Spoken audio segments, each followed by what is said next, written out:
let's shift gears slightly to talk about collaboration. We're seeing more industry sector, intra-industry collaboration than we've ever seen before. There's a lot of cross-industry sharing of threat intel data. Any thoughts on how this kind of collaboration can be expanded? Yeah, no, absolutely, 100%. So we have this whole concept and hypothesis around our product offering as well, which we call operationalizing threat intelligence and collective defense. The whole notion of collective defense is very similar to neighborhood watch. The more people in your neighborhood, in your area, kind of understand what the threats are, the better protected you are as a whole.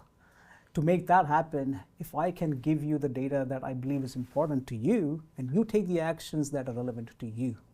So this very notion came from the book Team of Teams, if you will, right?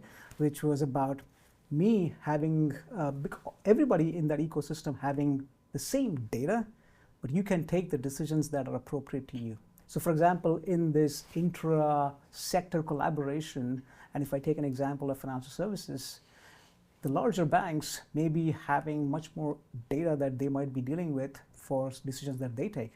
Now that data is also important for the smaller banks, but they might be taking decisions that might be different. But this sharing is extremely important. Now if I expand that and take it to the next level, where even the smaller banks, what decisions they take is also now given as a feedback back to the larger banks.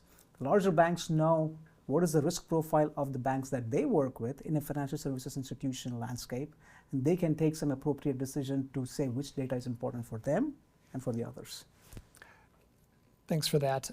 We were talking before we sat down about AI equals automation, and that's true. It's always been true, and I'm not quibbling with it, but at some point AI had to move beyond just this sort of general purpose automation marketing feature.